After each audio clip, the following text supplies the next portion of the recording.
Tribute to Kongi at 85, The Conscience of a Nation by Louis Odion. The cell phone beeped frantically. With the caller ID withheld, it was easy to surmise that it was either a foreign call or someone preferring anonymity. Pressing the receive button, my hunch was dead right. The baritone voice was unmistakable. It was the literary lion himself roaring from his den on the other side of the Atlantic. "Hey Louis, what's the trouble at home this time?" he teased in his accustomed patriarchal flourish.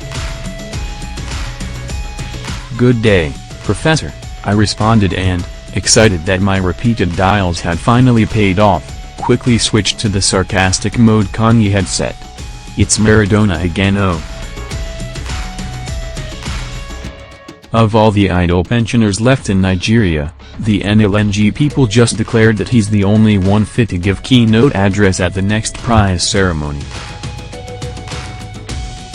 Indeed, heavy dust had been raised earlier on this day in September 2007 following the unveiling of General Ibrahim Babangida as the lead speaker at the exclusive shindig, to which the Hutu in Nigeria's literary community get invited annually.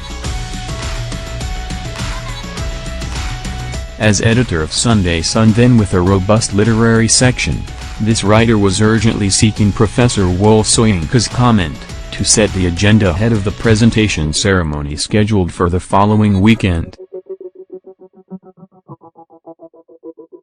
Without mincing words, Kongi released the expected bombshell, abominable. His logic was simple. Having been linked to the unnatural deaths of a few literary celebrities as military dictator and having presided over an order that flagrantly stifled free speech, it was simply unacceptable that the microphone be yielded to the former military dictator at a ceremony intended to celebrate the spoken or written word. To him, that amounted to dancing on the graves of the likes of poet Mamun Vatsa, a military general summarily executed over the alleged 1985 military coup despite passionate pleas from the nation's leading writers including Soyinka, and Diljiwa, celebrated journalist dispatched by a letter bomb on October 19, 1986.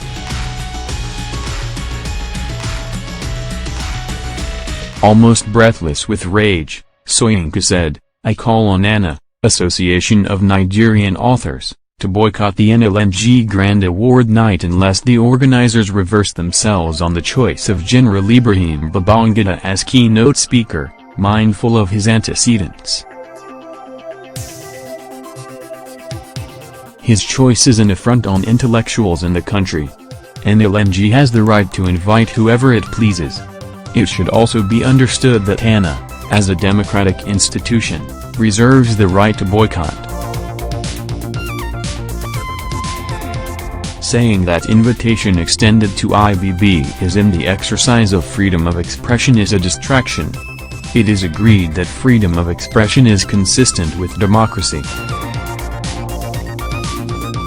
Let it also be noted that ANA has, in this regard, a responsibility of action against the man who destroyed democracy in the country, whose policies stifled intellectual growth. With such thunderous denunciation by Kongi, yours sincerely was left salivating with some malicious pleasure at a steaming exclusive and did not think twice before making it a front-page story with the headline, "NLNG Award, Soyinka Moves Against IBB."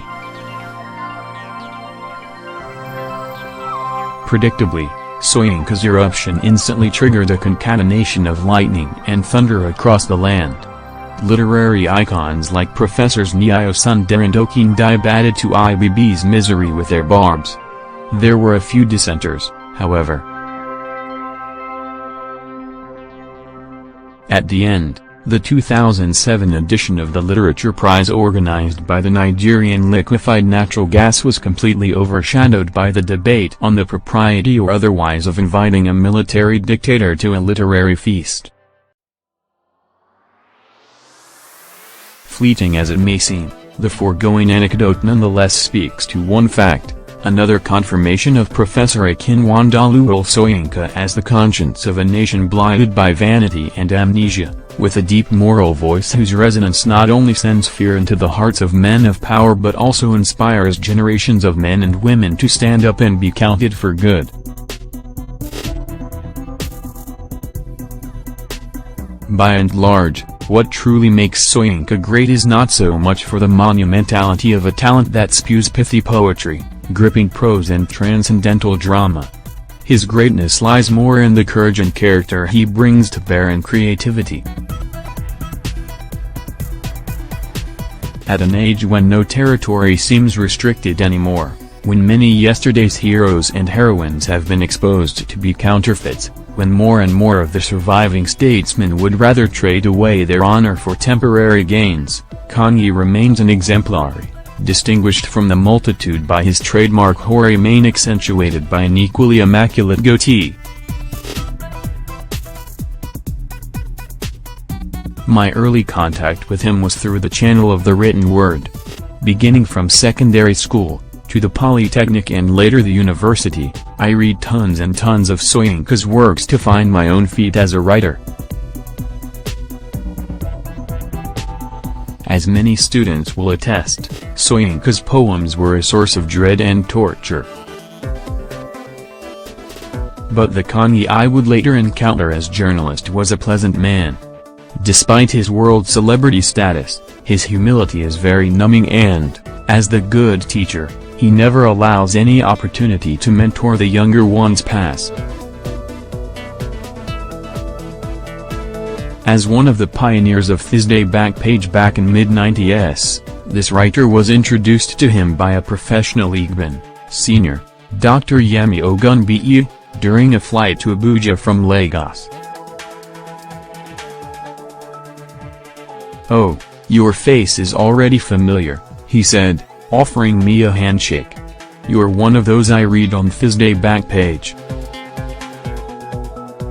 Coming from the owner of the word himself, the Nobel laureate, a famous name I grew up worshipping, I felt completely flattered that my own little juvenile jottings made some sense to Soyinka. I took his contact and tried to stay in touch. Thus began a relationship that grew from acquaintanceship to discipleship. He has a natural affinity, instinctive solidarity with anyone in the writing fraternity. I have seen him deploy his awesome clout to extract better deals for fellow writers. While delivering a keynote address at the inaugural edition of the NLNG Prize for Literature many years ago, Soyinka had tactfully badmouthed the organizers for being too stingy by the amount set aside as the prize money in view of the fortune you daily amass from the soil of Niger Delta. In clear breach of protocol, he thereafter unilaterally declared that in the exercise of his natural powers as the defender of writers the amount was upped from $10,000 to $30,000. The Kongi's coup elicited a standing ovation from the galaxy of writers gathered in the expansive hall that night. The rapturous applause continued when his speech ended. Reading the mood in the audience correctly, NLNG's MD had little or no choice than announce the approval of Soyinka's proposals. To the younger ones like yours sincerely, Soyinka's father figure stature naturally makes him a guardian. But despite the wide age difference, Kongi also relates to you as a friend with incredible sense of humor. During one of his frequent visits to Nigeria, he gladly consented to an interview request I made. The only problem was time, because he had several speaking engagements already lined up. Finally, he decided to squeeze out time in between a lecture at the National Arts Theatre, Lagos. On the D-Day, we were already more than 30 minutes into the session when I suddenly noticed that the tape recorder was stuck. My heart skipped with embarrassment. I quickly demobilized the gadget and played back. Lo, not a single word was recorded. Hobble. Louis, shame on you. You mean a journalist of your standing still carries around a counterfeit recorder, he teased, without the slightest sign of irritation that his precious time had been wasted on account of an avoidable mechanical malfunction. Graciously, he accepted we begin afresh. His fiery pen and caustic tongue notwithstanding, Kongi remains tender at heart, one who may disagree with you in principle, but never holds back in the fellowship of humanity or be detained by bitterness over the past. Only that could possibly explain the complicated relationship he has had over the years with his kinsman, ex-President Olusegun Obasanjo. Feisty OBJ had decided to veer from the political turf as sitting president in 2005 to engage Soyinka in an epistolary joust. In a statement he personally signed, he took a swipe at Kongi for criticizing his policies. But discerning observers who read the open letter could not but raise their hands and panic immediately, fearful of the approaching literary wrath on the proverbial errant native doctor who carries his ritual offering past a mosque. While it was easily conceded that OBJ was cantankerous by nature, many had expected that his fabled native intelligence would have served him well by dissuading him from venturing into a square rope against Kongi in a literary duel. Their worst fears were soon proved right. Soyinka's response was an atomic bomb. By the time the smoke cleared, OBJ's presidential garment was torn beyond recognition. For once, the Oda chicken farmer became tongue-tied.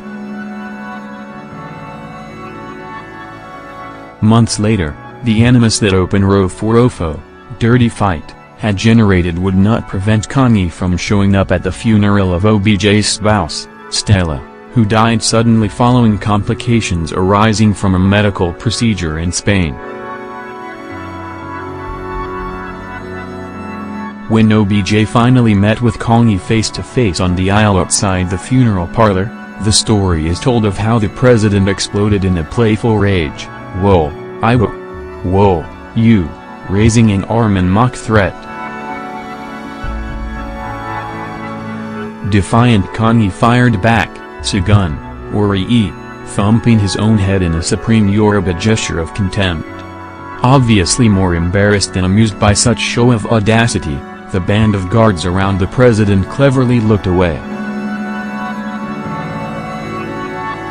Again, when Chief Emeka Ojukwu qualified the victory he achieved in the sham elections arranged by the Abuja junta to select delegates for the 1994 Constitutional Conference as conferring on him a mandate superior to June 12, vintage Soyinka gave expression to popular thinking in the country then by simply dismissing the ex-Biafran secessionist as an expired warlord.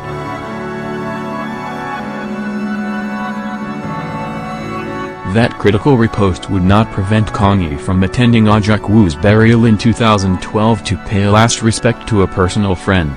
Same generosity of spirit is very much in evidence in his warm relationship today with General Yakubu Gowon. At the presentation of a memoir by Obaire Aduawa of Benin in 2014, Soyinka continually poked good-natured jokes at Gowon while giving a keynote address, to the admiration of the audience. It was hard to believe that it was same Gowon who had clamped him into the gulag during the Nigerian Civil War.